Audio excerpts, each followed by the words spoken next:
morning. This is my Module 5, Redesigning a Digital Assessment. I created this in Pair Assessment. Pair Assessment is what we use in my school and district-wide for primarily our common unit assessments. We're actually required to do all of our common unit assessments using Pair. And this particular assessment that I created is for an 8th grade Georgia Studies class. It focuses on James Oglethorpe and Britain's reasons for founding and establishing Georgia. The original version of this would have been a traditional paper quiz with multiple choice and matching and short answer questions, but I redesigned this digitally so that my students could interact with definitions, scenarios. You'll see a map on here, a short reading passage, and they can also submit their own written responses. The purpose of this assessment is to check whether my students actually understand the 3 main reasons Georgia was founded, which are philanthropy, economics, and defense. But instead of just rattling off those words, students have to identify, first they have to identify James Oglethorpe as the founder. They have to match the 3 reasons of the founding of Georgia to the meanings of those reasons. They have to analyze Georgia's location near Spanish Florida, and they have to explain why Britain supported the creation of the colony of Georgia in the first place. So first of all, to access the assessment, students would open the link or the join code that I provide them. And actually in my class, one of the first things that I do in August is that I get my students to add ClassLink here, which is what we use for all of our district provided apps and resources. I get them to add it to their toolbar. I also get them to add my Google Classroom, and I get them to add Pair Assessment. And you don't see Pair Assessment on my toolbar, but they would put it up here, and their email as well. So let's just go ahead and pretend that I'm a student and I'm in Pair Assessment.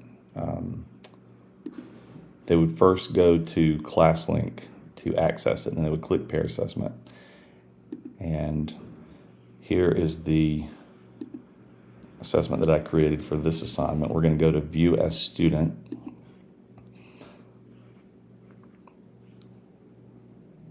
So as I get them into the platform, and they'll see the assessment title, they'll see that the number of questions. You can also add the standard specifically to that. We had that on there a few years ago, but it looked a little clunky, so we removed that from our CUAs because that was just something more for our sake. But it kind of confused some of the kids, so we took that off. But the first question on here is a multiple choice question. This is a very simple level 1 question. It's very foundational, but we'll build on this later. The question checks for basic content knowledge and gives us quick data about whether students can even recognize James Oglethorpe as the founder of Georgia. So they read through these, they select James Oglethorpe, and then they would click next. But we'll go up here since we're in View as Student mode. And then question number 2 is a matching question. You have the words philanthropy, economics, and defense, and you have match each reason the British founded Georgia with the correct definition. So to guard the other colonies against an invasion by the Spanish, that's defense. To give poor British people a way to improve their lives is philanthropy, and to generate wealth for Great Britain is economics.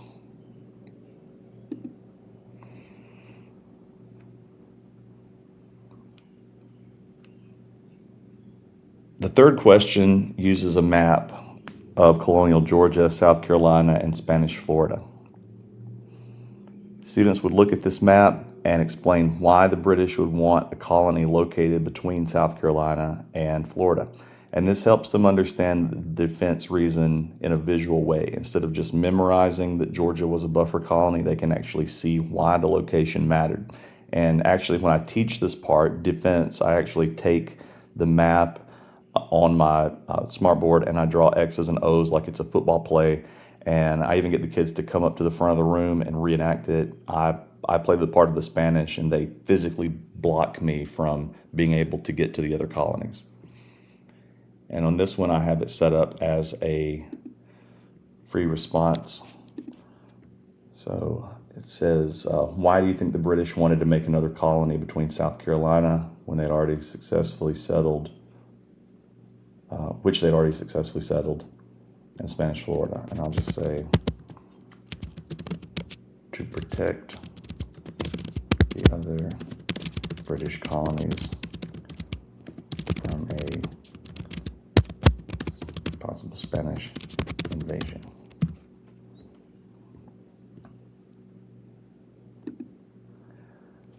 For question number 4, they have to read a passage about James Oglethorpe's reason for settling Georgia, and then they have to choose which reason the passage is discussing.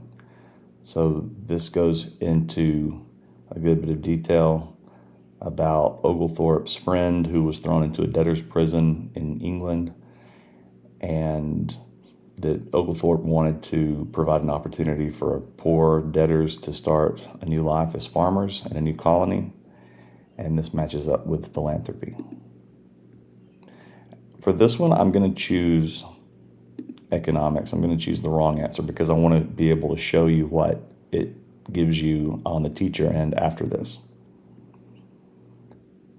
And then the last one here is another free response. This is an exit ticket of the 3 reasons for the establishment and settlement of Georgia. Which one do you think was the most important for Georgia's long-term success? Why do you think that? And write your reasons in 3 to 5 sentences. So I want them to not just write something quick. I want basically a paragraph that I can go back and I can read, and I will be able to ascertain whether they understand it or the depth to which they understand the settlement of Georgia. And this, again, is a personal preference question. This is, explain why you think yours is the most important, whether it's philanthropy, economics, or defense. And I'm just going to say,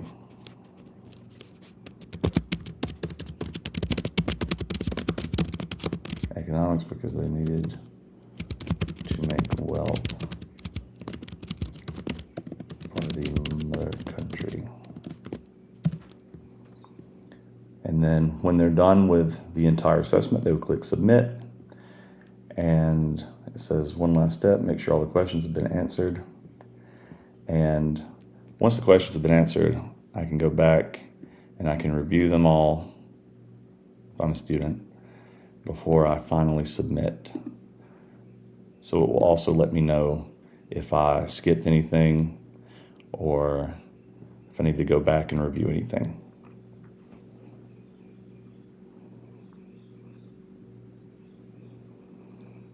So after they click submit from the teacher's side, I can review their responses. I can actually see their responses even before they've submitted the assessment. I can see it in real time. I can see who has clicked out of the platform.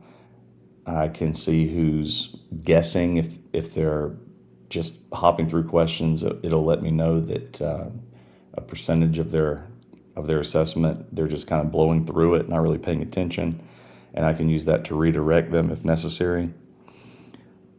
One of the biggest advantages of moving their assessments into digital format is instead of waiting for me having to grade a stack of papers and look through. I mean, let's face it, middle school kids don't have the best handwriting. I think in 2026, a lot of our students don't have the best handwriting. So instead of having to painstakingly go through all of these papers, it gives me instant feedback, and I can use that data to more quickly adjust my instruction as needed. So I'm going to click on this other tab. This is actually going to show you an assessment that I gave in January of this year. And what I like about Pair is I'm not going to click reset because that will show you the actual student names, but I can protect their privacy by clicking that, and it just shows me these made up names, but it can show me out of the 23 questions on this particular assessment that I gave in January, red shows me which ones they got wrong, and it also grades them for me. So I can click Express Grader, and again, the students' names would be here, but I can look throughout all the questions and see what they missed. I can see their score, which helps me put it in PowerSchool quicker. What I also like about it is it shows me the ones who, if you only have one incorrect attempt, okay, that's just one question. But if you have, like, let's say question 14 here, out of out of 24 students, 14 got it correct, 10 got it incorrect. So that might be something that I need to look at that again and see if the question's a little clunky, or if I need to go back I definitely need to go back and revisit that. So this digital redesign improves the original assessment by making it more interactive, more visual, more useful for instructional planning. And there's a lot of other things that you can do with PAIR. I have a lot of English language learners in my school and in my classes, and sometimes it's harder to get them to get things into writing. So you can make questions where there's an audio response instead, and they record themselves. This goes back to our Module 5 readings because, again, this can provide faster feedback and more flexibility. It gives me better data quicker. The RM reading in our module Explain Digital Assessments can improve feedback and data collection compared to traditional assessments. And the Augusta University video in this module also showed that teachers should choose tools based on their learning objectives, accessibility, data analysis, and alignment with instructional needs.